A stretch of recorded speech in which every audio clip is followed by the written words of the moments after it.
Hola, qué gran momento para sumergirnos en un nuevo análisis a fondo. Yo estoy encantada de estar aquí hoy. Y yo también. Tenemos una sesión muy potente por delante. Totalmente. A ver, la sesión de hoy está diseñada específicamente para esa mente curiosa, para quienes buscan absorber conocimientos de forma rápida, pero exhaustiva y con mucha sustancia. Y vaya si hay sustancia. Tenemos sobre la mesa una auténtica montaña de fuentes documentales. Madre mía, sí. Hay de todo. Tenemos artículos históricos, resúmenes analíticos muy detallados, guías prácticas de ejercicios en PDF y, bueno, también reseñas contemporáneas. Reseñas que aportan una visión bastante crítica y escéptica, por cierto. Exacto. Y todo este material gira en torno a uno de los libros de finanzas y desarrollo personal más influyentes y sin duda más debatidos del último siglo. Hablamos de Piense y hágase rico, publicado allá por 1937 por Napoleón Hill. Eso es. Y claro, el volumen de material que ha generado esta obra a lo largo de las décadas es inmenso, en gran parte por su origen, ¿verdad? Sí, el origen es clave aquí. Las fuentes históricas detallan que este proyecto no nació de la nada. Nació de un encargo directo del magnate del acero, Andrew Carnegie. Que en esa época era... Era el hombre más rico del mundo prácticamente. Y la premisa era casi un experimento sociológico a gran escala. Carnegie retó a Hill a pasar 25 años de su vida, ojo, 25 años, entrevistando a más de 500 de los individuos más ricos y exitosos de aquella época. Figuras gigantescas, Sí, ¿no? claro. Como Henry Ford, Thomas Edison, Alexander Graham Bell. Exactamente. Y el objetivo final de Carnegie y Hill era documentar si existía una fórmula replicable. Es decir, un patrón psicológico común para alcanzar el éxito a gran escala. Es que, fíjate, 25 años de investigación es una inversión de vida gigantesca. Es una barbaridad. Pero a ver, nuestra misión en este análisis no es hacer un simple resumen de lectura, ni un homenaje ciego al autor. Para nada. El objetivo que nos marcan todas estas fuentes críticas, y esto es importante para la audiencia, es mucho más analítico. Queremos separar el grano de la paja. Claro, aislar lo que sirve. Eso es, aislar esa sabiduría atemporal y los marcos psicológicos que realmente funcionan hoy en día y diferenciarlos de la pseudociencia, del lenguaje místico y de las tácticas de marketing propias de la década de los 30. Vale, vamos a desgranar esto, porque el punto de partida de todo el material es una afirmación muy, muy categórica. Literalmente dice que los pensamientos son cosas. Una frase muy potente. Y esa frase encapsula toda la filosofía inicial del texto. La idea central que extraemos de las fuentes no es que pensar en dinero lo materialice mágicamente en tu cuenta bancaria. ¿Ya? Ojalá fuera tan fácil. Claro. Más bien postula que todo logro extraordinario no empieza con una simple esperanza vaga, ni con un ojalá. Empieza con un deseo ardiente. Un deseo ardiente. Sí, un impulso psicológico tan profundo que se convierte en el filtro a través del cual una persona empieza a ver el mundo. Cuando la mente se enfoca de manera casi obsesiva en un objetivo, altera el comportamiento diario. Y altera la toma de decisiones para alinearse con ese propósito. Las fuentes ilustran este concepto de la obsesión y sobre todo de la persistencia con una anécdota histórica brutal sobre la fiebre del oro. La historia de Darby, sí. Esa misma. Hablan de un hombre llamado R.U. Darby. Movido por ese deseo febril de hacerse rico, Darby se fue al oeste, reclamó un terreno, compró maquinaria pesada y empezó a perforar la roca. Una inversión enorme. Enorme. Y al principio encontró algo de mineral, pero de repente la veta de oro desapareció. Se esfumó. Y claro, ahí llega la frustración. Total. Siguió perforando a ciegas durante un tiempo, frustrado, hasta que finalmente tiró la toalla. Se rindió. Le vendió toda la maquinaria por 4 duros a un chatarrero local y se marchó a casa con la cabeza gacha. Pero el chatarrero no se limitó a vender el metal, hizo algo diferente. Exacto. Contrató a un ingeniero de minas para que evaluara las fallas geológicas del terreno. El ingeniero hizo sus cálculos y descubrió que la gran veta de oro estaba a un escaso metro de distancia de donde Darby había dejado de perforar. A 1 metro. A un solo metro. La lección inicial evidente, según los textos, es consultar a un experto antes de abandonar, pero hay algo más profundo. Lo fascinante aquí es cómo esta historia de la época de la fiebre del oro ilustra un patrón de comportamiento humano que los psicólogos estudian constantemente hoy en día. La falta de persistencia suele darse justo en el momento de mayor fricción. Que es cuando más duele seguir adelante. Y que curiosamente suele ser el preludio de un gran avance. El fracaso temporal tiene un impacto devastador en la moral humana porque se disfraza de derrota definitiva. Sí, te hace creer que es el final. Exacto. El trasfondo psicológico es que la tolerancia a esa fricción extrema es lo que separa un deseo genuino de un simple capricho pasajero. Los ganadores, según el texto, simplemente no abandonan. Y el material no se queda solo en anécdotas inspiracionales para sentirse bien. Las guías en PDF, que acompañan al libro original, desglosan un proceso muy mecanizado. De hecho, presentan una fórmula de 6 pasos exactos para transmutar el deseo en dinero. Es un plan de acción muy concreto. Sí, y leyendo la lista, los primeros pasos parecen la base de cualquier plan de negocios moderno. Primero, determinar una cantidad exacta de dinero. Segundo, decidir qué servicio o producto se va a dar a cambio, porque nada es gratis. Lógico. Tercero, establecer una fecha límite. Y cuarto, crear un plan de acción y empezar de inmediato. Hasta ahí todo muy sensato, ¿verdad? Muy pragmático, sí. Pero el quinto y el sexto paso cambian de tono. Exigen escribir todo esto en una declaración clara y, atención, leerla en voz alta 2 veces al día con la convicción absoluta de que ese objetivo ya es una realidad. ¿Y por qué introducir esta especie de teatro personal? Bueno, ese teatro, como lo llaman los críticos modernos en las reseñas que hemos analizado, es el intento de la década de los 30 de explicar lo que hoy conocemos científicamente como priming cognitivo y plasticidad neuronal. O sea, hackear el cerebro. Básicamente, el autor basaba su teoría en la mente subconsciente. Las fuentes destacan ejercicios como la fórmula de la autoconfianza. Y esto es tela, porque prescribe 30 minutos diarios visualizando la persona en la que uno se quiere convertir. 30 minutos es bastante tiempo de concentración. Y no solo eso, más 10 minutos exigiendo, de forma verbal, autoconfianza al cerebro. El texto asume que el subconsciente es como un archivo oscuro. No procesa la lógica abstracta, sino que responde a la intensidad emocional y a la repetición constante. Y el material de estudio hace una división muy estricta de esas emociones, por cierto. Enumera 7 emociones positivas que deben cultivarse obsesivamente, como el deseo, la fe, el amor, el sexo, el entusiasmo, el romanticismo o la esperanza. Y por otro lado, las 7 negativas que deben evitarse a toda costa. El miedo, los celos, el odio, la venganza, la avaricia, la superstición y la ira. Llama mucho la atención que la fe y el deseo se coloquen en el extremo opuesto del miedo y el odio, como si el cerebro solo pudiera operar con un tipo de combustible a la vez. O usas uno o usas el otro. Y esa polarización tiene todo el sentido desde una perspectiva neurológica actual. Hoy en día hablamos del sistema activador reticular, una red de neuronas en el tallo cerebral que filtra la información que recibimos del entorno. Ajá. Si el cerebro está saturado de emociones relacionadas con el miedo a fracasar, ese sistema filtrará la realidad para confirmar esos miedos, ignorando posibles vías de solución. ¿Ves lo que quieres ver, en el fondo? Exacto. Al exigir que el individuo sature su mente consciente con ambición y fe, lo que se intenta es reprogramar ese filtro para que empiece a detectar oportunidades y conexiones que siempre estuvieron ahí, pero que pasaban completamente desapercibidas. Aunque hay que poner sobre la mesa el contrapunto crítico que encontramos en varias de las reseñas aportadas, porque esto no se libra de la polémica. Desde luego que no. Este nivel extremo de autosugestión, repitiendo mantras frente al espejo e ignorando cualquier pensamiento negativo, levanta bastantes banderas rojas. Varios analistas señalan que estas técnicas son estructuralmente idénticas a las que utilizan las sectas para moldear la realidad de sus adeptos. O a las tácticas modernas de los vendehumos.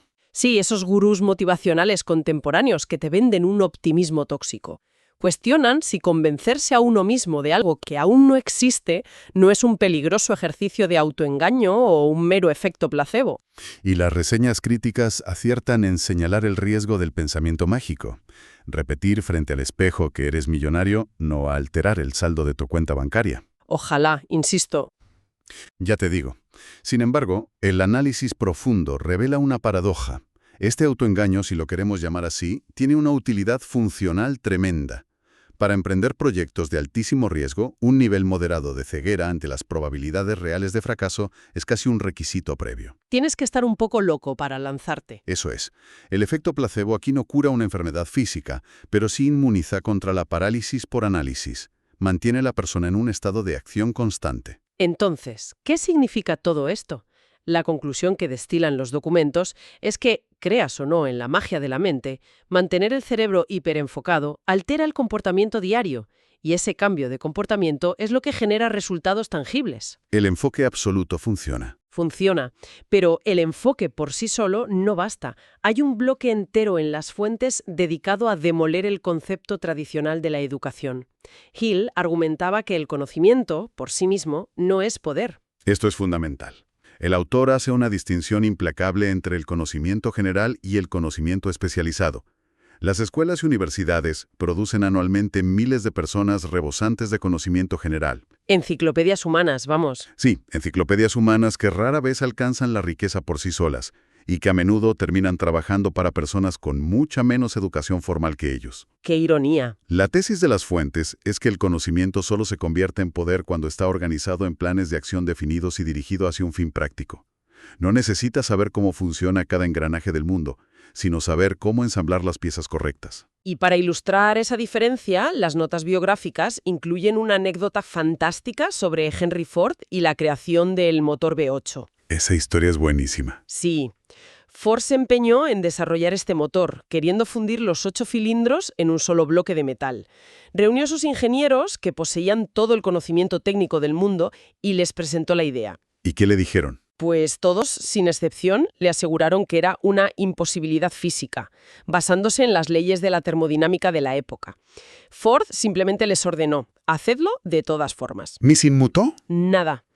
Pasaron 6 meses, luego un año entero. Los ingenieros seguían chocando contra un muro y reiterando que era imposible. Pero Ford mantuvo su directriz inamovible, que siguieran intentándolo. Y poco después de cumplirse el año, el equipo encontró la forma de hacerlo. Ese episodio no solo subraya la persistencia de la que hablábamos antes, sino que introduce la herramienta estratégica más potente de todo el material, el concepto del equipo maestro, o mastermind. ¿El famoso mastermind? Eso es. Ford no era ingeniero de motores. No tenía los títulos para diseñar el V8 por sí mismo. Su genialidad residía en orquestar el conocimiento especializado de otros.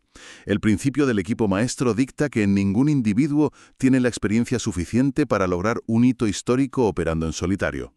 Y las guías operativas detallan que no se trata de tener simples empleados, sino de formar una alianza activa con personas que complementen tus propias debilidades. Y hay reglas estrictas para esto. Sí, sugieren que este grupo debe reunirse al menos 2 veces por semana, bajo una condición innegociable, que es la perfecta armonía.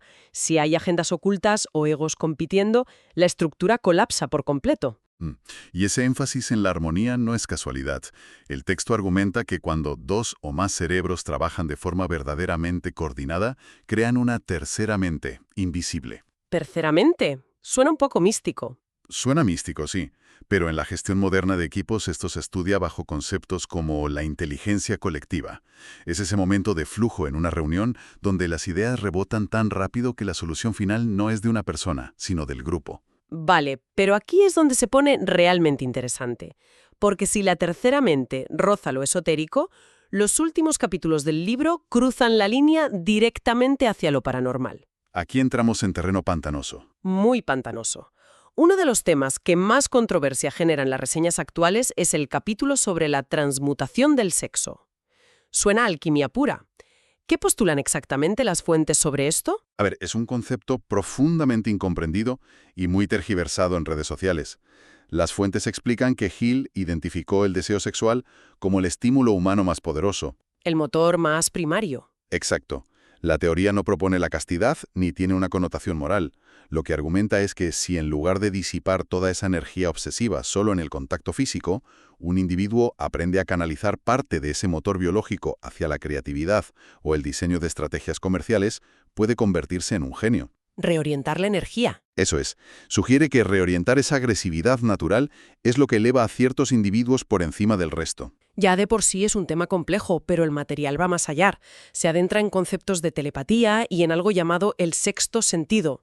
El autor hablaba de vibraciones que viajaban por el éter, conectando los subconscientes de diferentes personas. Y aquí es donde las reseñas críticas son letales. Y con razón. Sí, destrozan esta parte.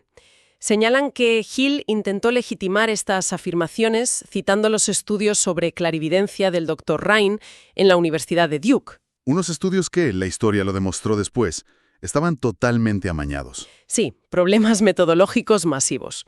Además, el propio Hill admitió tener reuniones imaginarias nocturnas con figuras históricas muertas, como Abraham Lincoln o Charles Darwin, asegurando que recibía información real de ellos. Que desde la psicología actual podría diagnosticarse como un delirio o locura genial, dependiendo de a quién le preguntes.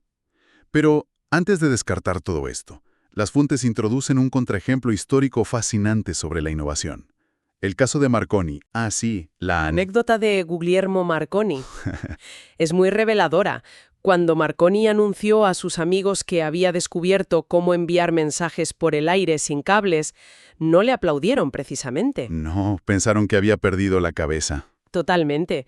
Lo engañaron y lo encerraron en un psiquiátrico para que lo examinaran.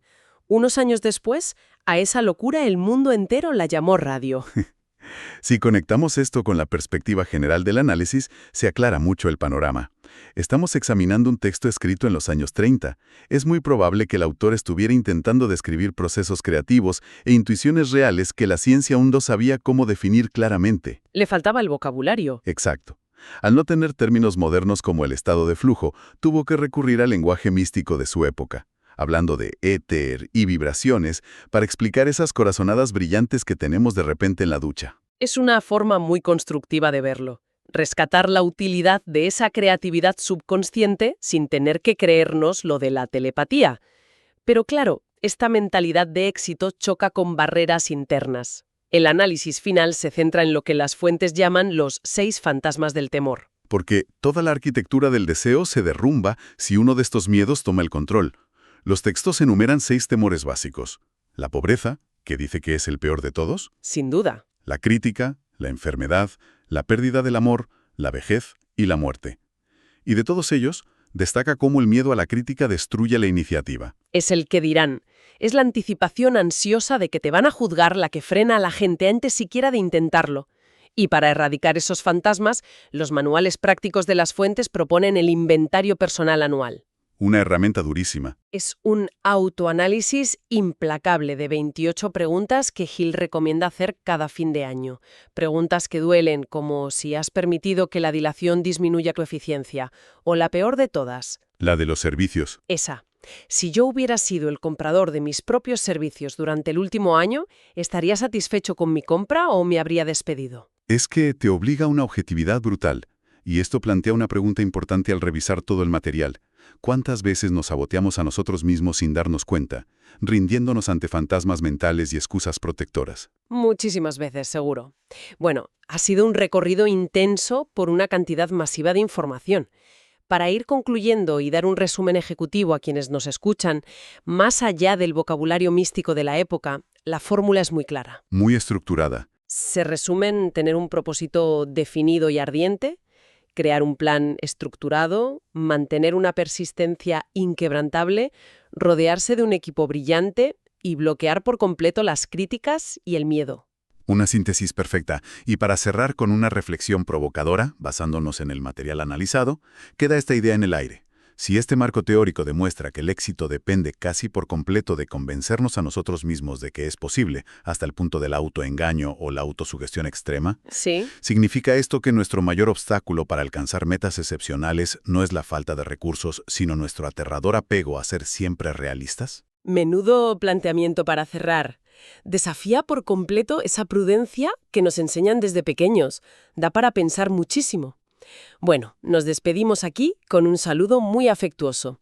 Invitamos a la mente curiosa que está escuchando a seguir devorando conocimiento, cuestionando lo establecido y explorando nuevas ideas. Hasta el próximo análisis a fondo.